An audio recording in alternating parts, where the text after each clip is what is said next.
Jadi ikhwan fillah, jazakumullah, ini perhatikan, kita hati-hati dalam kita berbicara, karena perkataan ini akan ditanya oleh Allah nanti pada hari kiamat, akan dihisab.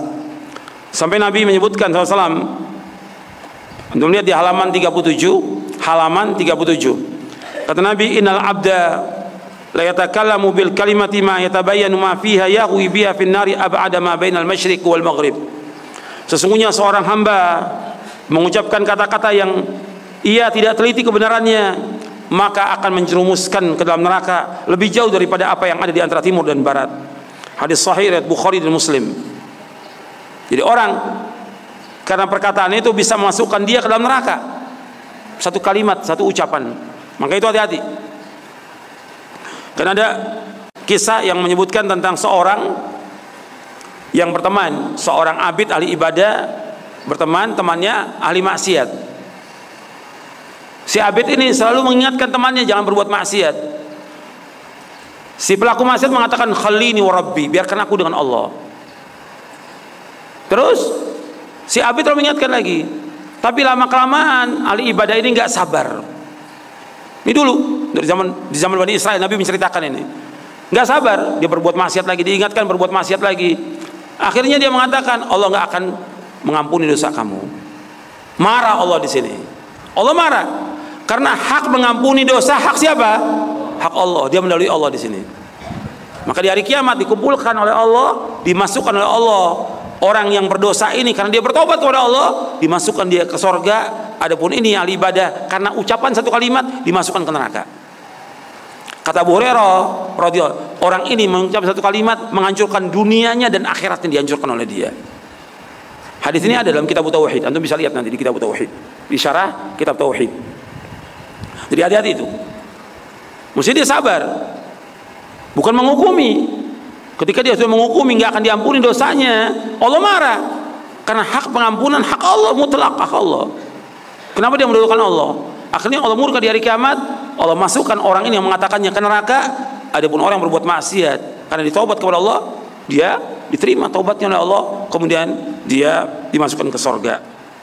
Karena Allah masih mengampuni selama dosanya bukan dosa apa? Syirik. Kalau syirik Allah nggak akan ampuni.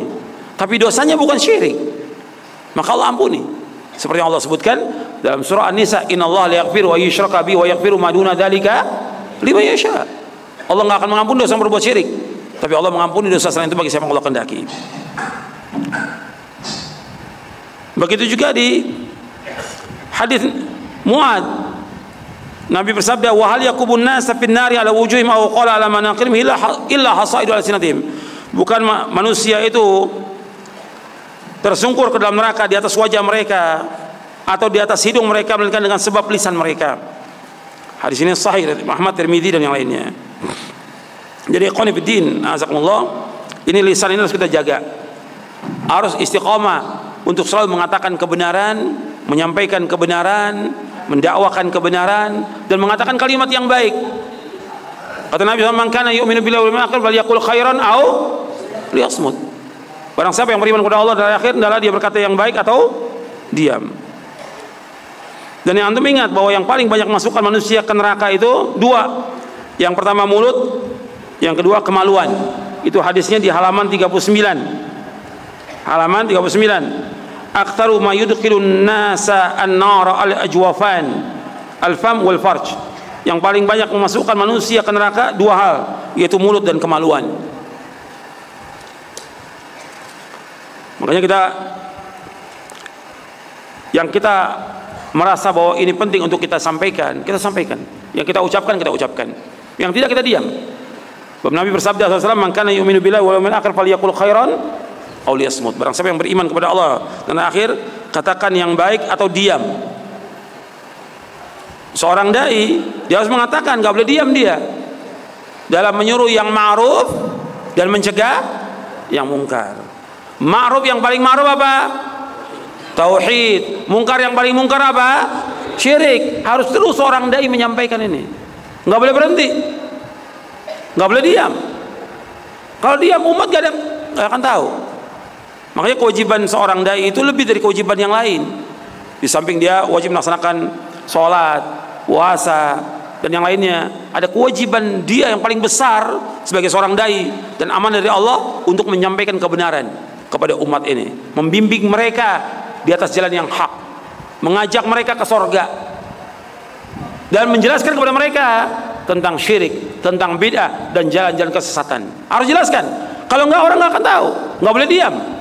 Enggak boleh diam. Dia harus jelaskan. Kalau enggak, berat di hari kiamat nanti. Nah, banyak orang-orang yang enggak mau jelaskan masalah ini.